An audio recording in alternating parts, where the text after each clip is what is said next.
ನಮಸ್ಕಾರ ರಿವ್ಯೂ ಚಾನಲ್ಗೆ ಸ್ವಾಗತ. ನಾನು ಸೌಖ್ಯ ಗಾಂವ್ಕರ್. ರಾಹುಲ್ ಗಾಂಧಿಗೆ ಅತಿ ದೊಡ್ಡ ಆಘಾತವೊಂದು ಕಾದಿದೆಯಾ? ಮತ್ತೊಂದು ಹೈ ಡ್ರಾಮಾ ರಾಷ್ಟ್ರ ರಾಜಕಾರಣದಲ್ಲಿ ಸಂಚಲನ ಸೃಷ್ಟಿ ಮಾಡಲಿದೆಯಾ?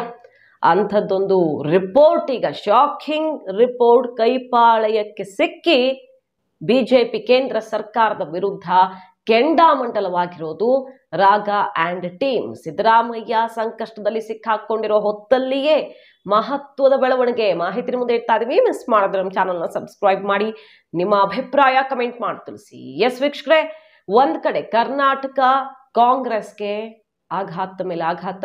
ವಾಲ್ಮೀಕಿ ಹಗರಣದ ಕೇಸ್ ಸಿಬಿಐ ಇಡಿ ಉರುಳು ಬಿಗಿ ಆಗ್ತಿದೆ. ಮೂಡಾ ಕೇಸ್ ಮುಖ್ಯಮಂತ್ರಿಗಳ ಕಾಲುಬುಡಕ್ಕೆ ಬಂದಿದ್ದು ಏನಾದರೂ ಆಗಬಹುದು. ಪ್ರಾಸಿಕ್ಯೂಷನ್ಗೆ ಅನುಮತಿ ಕೊಡುವಂತ ದಟ್ಟ ಸಾಧ್ಯತೆಗಳು ಕಂಡು ಬರ್ತಿವೆ. ಡೆಲ್ಲಿಯಲ್ಲಿ ರಾಜ್ಯಪಾಲರು ಲೋಕಸಭಾ ಸ್ಪೀಕರ್ ಅನ್ನು ಮೀಟ್ ಆಗಿ ಸಲಹೆ ಪಡ್ಕೊಂಡಿದ್ದಾರೆ, ಕಾನೂನು ತಜ್ಞರ ಸಲಹೆಯನ್ನ ಪಡ್ಕೊಂಡಿದ್ದಾರೆ, ಶೋಕಾಸ್ ನೋಟಿಸ್ ಕೊಟ್ಟಿದ್ದಾರೆ. ಬಟ್ ಕ್ಯಾಬಿನೆಟ್ ಇದನ್ನು ವಿತ್ಡ್ರಾ ಮಾಡ್ಕೊಳ್ಳಿ ಅಂತ ಹೋರಾಟಕ್ಕೆ ಮುಂದಾಗಿದೆ. ಕಾನೂನು ಹೋರಾಟನೂ ಮಾಡೋದಕ್ಕೆ ಇವರು ತಗೊಳ್ಳಿಲ್ಲ ವಾಪಸ್ಸು ಅಂದ್ರೆ ಕಾನೂನು ಹೋರಾಟ, ಸುಪ್ರೀಂ ಕೋರ್ಟ್ ಕದ ತಟ್ಟೋದಿಕ್ಕೂ ಕೂಡ ರಾಜ್ಯ ಕೈಪಡೆ ರೆಡಿ ಆಗ್ತಿರೋ ಹೊತ್ತಲ್ಲಿ ಮತ್ತೊಂದು ಆಘಾತ, ಅದು ಕಾಂಗ್ರೆಸ್ ಹೈಕಮಾಂಡ್ಗೆ, ರಾಹುಲ್ ಗಾಂಧಿಗೆ. ಈಗಾಗಲೇ ಕೆಲವು ಪ್ರಕರಣಗಳನ್ನ ಎದುರಿಸ್ತಾ ಇರುವಂತಹ ರಾಹುಲ್ ಗಾಂಧಿ ಇನ್ನಷ್ಟು ಟಾರ್ಗೆಟ್ ಮಾಡ್ತಿದೆ ಕೇಂದ್ರ ಸರ್ಕಾರ, ಸಿಬಿಐ ಇಡಿಯನ್ನ ಕೈಗೊಂಬೆ ಮಾಡಿಕೊಂಡು ಅಂತ. ಎಲೆಕ್ಷನ್ ಟೈಮ್ ಇಂದ ಹಿಡಿದು ಈಗಿನ ತನಕ ನೋಡ್ತಾ ಇದೀವಿ ಪ್ರತಿಪಕ್ಷಗಳೆಲ್ಲ ಮುಗಿ ಬೀಳ್ತಿರೋದನ್ನ. ಅದೇ ವಿಚಾರ ದೊಡ್ಡ ಹೋರಾಟಕ್ಕೂ ಕಾರಣ ಆಗಿತ್ತು. INDI ಕೂಟದಿಂದ ಸರ್ಕಾರದ ವಿರುದ್ಧ ಮಿಸ್ಯೂಸ್ ಮಾಡಿಕೊಂಡು ನಮ್ಮನ್ನ ಲಾಕ್ ಮಾಡೋದಿಕ್ಕೆ, ಮುಖ್ಯಮಂತ್ರಿಗಳನ್ನ, ಸಿಟ್ಟಿಂಗ್ CMಗಳನ್ನ ಅರೆಸ್ಟ್ ಮಾಡೋದಿಕ್ಕೆ, ದೊಡ್ಡ ದೊಡ್ಡ ನಾಯಕರನ್ನ ಟಾರ್ಗೆಟ್ ಮಾಡೋದಿಕ್ಕೆ ಬಳಕೆಯಾಗ್ತಿದೆ ಅಂತೆಲ್ಲ ವಾಗ್ದಾಳಿ ನಡೆಸಿದ್ ನೋಡಿದ್ವಿ. ಈಗ ರಾಹುಲ್ ಗಾಂಧಿ ಅವರಿಗೆ ದೊಡ್ಡ ಸಂಕಷ್ಟ ಒಂದು ಎದುರಾಗಲಿದೆಯಂತೆ. ಇದನ್ನು ಬೇರೆ ಯಾರು ಅಲ್ಲ, ಕೈ ಮೂಲಗಳೇ ಹೇಳ್ಕೊಳ್ತಿರೋದು. ರಾಹುಲ್ ಗಾಂಧಿ ಅವರೇ ಟ್ವೀಟ್ ಮಾಡಿ, ಅಂದ್ರೆ ಎಕ್ಸ್ ಮೂಲಕ ಹಂಚಿಕೊಂಡಿದ್ದಾರೆ, ನನ್ನ ವಿರುದ್ಧ ಇಡಿ ರೇಡ್ ಮಾಡೋದಕ್ಕೆ ಅತಿ ದೊಡ್ಡ ಪ್ಲಾನ್ ಒಂದು ರೆಡಿ ಆಗಿದೆ ಅಂತ. ಯಾವುದರ ಬಳಿಕ ಅಂತ ಕೇಳಿದ್ರೆ ಅವರೇ ಹೇಳ್ಕೊಳ್ತಿರೋ ರೀತಿ ಚಕ್ರವ್ಯೂಹದ ಸ್ಪೀಚು ಸೆಷನ್ ನಲ್ಲಿ ಯಾರಿಗೂ ಕೂಡ ಹಿತ ಅನಿಸಿಲ್ಲ. ಬಹಳಷ್ಟು ಜನರನ್ನ ಕೆರಳಿಸಿ ಬಿಟ್ಟಿದೆ. ಅದು ಸತ್ಯ ಹೇಳಿದ್ದಕ್ಕೆ ಮೋದಿ ಮತ್ತು ಟೀಮ್ ಕೆರಳಿ ನಿಂತಿದೆ ನನ್ನ ವಿರುದ್ಧ. ಅವಮಾನ ಮಾಡಿದ್ರು ನನಗೆ ಅಂತ ಹೇಳಿದ್ರಲ್ಲ, ಮಾಡಿ ಮಾಡಿ ಎಷ್ಟು ಅವಮಾನ ಮಾಡ್ತಿರೋ ಮಾಡಿ. ಬಡವರ ಪರ, ದಲಿತರ ಪರ, ಹಿಂದುಳಿದವರ ಪರ ಹೋರಾಟ ಮಾಡಿದಾಗ, ಅವರು ಪರವಾಗಿ ಧ್ವನಿ ಎತ್ತದಾಗ ಎಲ್ಲ ಅವಮಾನ ಆಗುತ್ತೆ. ನಾನು ಸಹಿಸ್ಕೊಳ್ತೀನಿ, ನಾನು ಕ್ಷಮೆ ಕೇಳಿ ಅಂತಾನು ಹೇಳಲ್ಲ, ಅವಮಾನಿಸಿ ನಮ್ಮನ್ನು ಇನ್ನೂ ಅಂತೆಲ್ಲ ಹೇಳಿದ್ರು. ಅನುರಾಗ್ ಠಾಕೂರ್ ಭಾಷಣ ಬಹಳ ಕಾಂಟ್ರವರ್ಸಿಗೆ ಕಾರಣ ಆಯಿತು. ಬಿಜೆಪಿ ಕಾಂಗ್ರೆಸ್ ನಡುವೆ ತಿಕ್ಕಾಟಕ್ಕೂ ಕಾರಣ ಆಯಿತು. ಆ ಸ್ಪೀಚ್ನ ಬಳಿಕ ಸೆಷನ್ ನಲ್ಲಿ ರಾಹುಲ್ ಗಾಂಧಿ ಅಬ್ಬರದ ಬಳಿಕ ಕೆರಳಿರುವ ಕಮಲ ಪಡೆ ಈಗ ಈ ರೀತಿ ಇಡಿ ಟಾರ್ಗೆಟ್ ಮಾಡೋದಕ್ಕೆ ಹೊರಟಿದೆಯಂತೆ. ರಾಹುಲ್ ಗಾಂಧಿ ಅವರೇ ಹೇಳ್ಕೊಳ್ತಿದ್ದಾರೆ, ಇಡಿಯಲ್ಲೇ ಕೆಲವರು ಇನ್ಸೈಡ್ ಮಾಹಿತಿಯನ್ನ ನನಗೆ ಕೊಟ್ಟಿದ್ದಾರೆ ಅಂತ.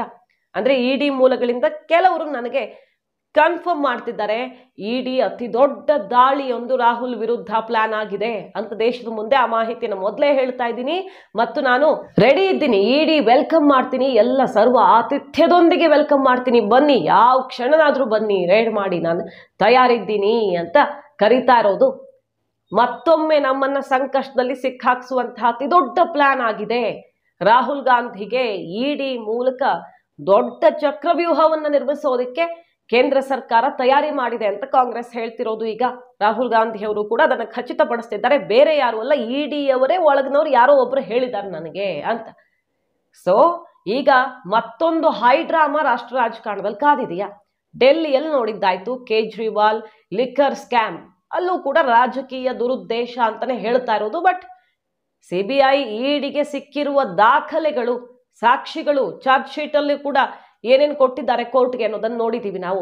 ಕೇಜ್ರಿವಾಲ್ ವಿರುದ್ಧ ಏನೂ ಸಿಗದೆ ಹೋಗಿದ್ರೆ, ದುರುದ್ದೇಶ ಪೂರ್ವಕ ದಾಳಿಯೇ ಆಗಿದ್ದಲ್ಲಿ ಅವರು ಬಚಾವಾಗ್ತಿದ್ರು. ಇಷ್ಟು ದಿನ ಸುದೀರ್ಘ ಜಾಮೀನು ಕೂಡ ಸಿಗ್ತಾ ಇಲ್ಲ ಮನೀಶ್ ಸಿಸೋಡಿಯಾ ಅವ್ರಿಗೆ. ಕೇಜ್ರಿವಾಲ್ ಜೈಲು ವಾಸ ಕಂಟಿನ್ಯೂನೇ ಆಗ್ತಾ ಯಾಕೆ ಬರ್ತಾ ಇತ್ತು ಅನ್ನೋ ಪ್ರಶ್ನೆ. ಆದ್ರೆ ಈಗ ರಾಹುಲ್ ಗಾಂಧಿ ತನ್ನ ವಿರುದ್ಧವೂ ಇಂಥದ್ದೊಂದು ಪ್ಲಾನ್ ಆಗಿದೆ ಲಾಕ್ ಮಾಡೋದಕ್ಕೆ ಅಂತ ಹೇಳ್ತಿದ್ದಾರೆ. ಕರ್ನಾಟಕದಲ್ಲಿ ನೋಡಿದ್ರೆ ಸಿದ್ದರಾಮಯ್ಯನವರು ಯಾವುದೇ ಕ್ಷಣದಲ್ಲಿ ಸಂಕಷ್ಟಕ್ಕೊಳಗಾಗ್ತಾರ ಅನ್ನುವಂಥ ಸನ್ನಿವೇಶ ಕಾಣಿಸ್ತಾ ಇದೆ. ಯಾಕಂದ್ರೆ ಒಂದು ಸಲ ಪ್ರಾಸಿಕ್ಯೂಷನ್ಗೆ ಅನುಮತಿ ಕೊಟ್ಟು ಬಿಟ್ರೆ ಕ್ಯಾಬಿನೆಟ್ ನಿರ್ಧಾರವನ್ನ ಅವರು ಪರಿಗಣಿಸಲೇಬೇಕು ಅಂತ ಏನಿಲ್ವಲ್ಲ, ಏನ್ ಬೇಕಾದ್ರೂ ಮಾಡಬಹುದು. ಕಾನೂನು ತಜ್ಞರ ಸಲಹೆಯ ಮೇರೆಗೆ ರಾಜ್ಯಪಾಲರು ಅನುಮತಿ ಕೊಟ್ಟು ಬಿಟ್ರೆ ಜನಪ್ರತಿನಿಧಿಗಳ ನ್ಯಾಯಾಲಯಕ್ಕೆ ಹೋಗ್ತಾರೆ, ಅಲ್ಲಿಂದ ನೋಟಿಸ್ ಬಂದ್ರೆ ಕೋರ್ಟಿಂದ ನೋಟಿಸ್ ಸಿದ್ದರಾಮಯ್ಯನವ್ರಿಗೆ ಬಂದ್ರೆ ಸಿದ್ದರಾಮಯ್ಯನವರು ರಾಜೀನಾಮೆ ಕೊಡಲೇಬೇಕಾದ ಒತ್ತಡಕ್ಕೆ ಸಿಲುಕ್ತಾರೆ. ನೈತಿಕ ಹೊಣೆ ಹೊತ್ತು ಅವರು ಕೆಳಗಿಳಿಯಬೇಕಾಗಿ ಬರಬಹುದು ಅನ್ನೋ ಚರ್ಚೆಗಳನ್ನು ಈಗಾಗಲೇ ನೋಡಿರ್ತೀರಿ. ಅಷ್ಟು ದೊಡ್ಡ ಸಂಕಷ್ಟ ಇದೆ. ಹೈಕಮಾಂಡ್ ಕೂಡ, ಕಾಂಗ್ರೆಸ್ ಹೈಕಮಾಂಡ್ ಕೂಡ ಕರ್ನಾಟಕ ಸರ್ಕಾರದ ಅಸ್ಥಿರತೆಯ ಬಗ್ಗೆ ಟೆನ್ಷನ್ ಮಾಡ್ಕೊಂಡಿದೆ. ಅಂದ್ರೆ ಈ ತರದೊಂದು ಪ್ಲಾನ್ ಆಗಿದೆ. 4 ಮಿನಿಸ್ಟರ್ಸ್, ಕೇಂದ್ರ ಸಚಿವರು ಈ ಕೆಲಸ ಮಾಡೋದಿಕ್ಕೆ ಅಂತಾನೆ, ಕರ್ನಾಟಕದಲ್ಲಿ ಸರ್ಕಾರ ತೆಗೆಯೋದಕ್ಕೆ ಅಂತಾನೆ ಟಾಸ್ಕ್ ತಗೊಂಡು ಇಳಿದಿದ್ದಾರೆ. ಎಲ್ಲ ಸುಳ್ಳು ಸೃಷ್ಟಿ ಮಾಡಲಾಗ್ತಿದೆ ಅಂತೆಲ್ಲ ವಾಗ್ದಾಳಿ ನಡೆಸ್ತಿರೋ ಹೊತ್ತಲ್ಲೇ ಈಗ ಸಿದ್ದರಾಮಯ್ಯನವರ ಬೆನ್ನಲ್ಲೇ ರಾಹುಲ್ ಗಾಂಧಿ ಅವ್ರಿಗೂ ಕಾದಿದೆಯಂತೆ ಅತಿ ದೊಡ್ಡ ಆಘಾತ.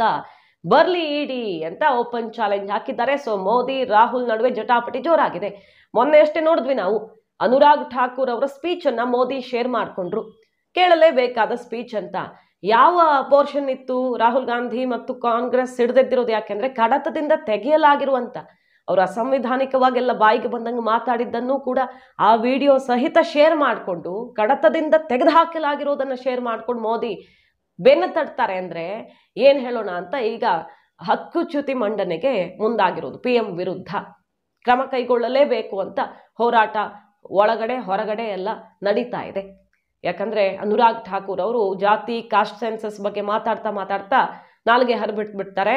ಜಾತಿಯೇ ಗೊತ್ತಿಲ್ಲದವರು ಜಾತಿಗೋಸ್ಕರ ಹೋರಾಟ ಮಾಡ್ತಾರೆ ಅಂತ ರಾಹುಲ್ ಗಾಂಧಿ ವಿರುದ್ಧ ಬಳಸಿದ ಭಾಷೆ ಬಹಳ ಆಕ್ರೋಶಕ್ಕೆ ಗುರಿಯಾಯಿತು.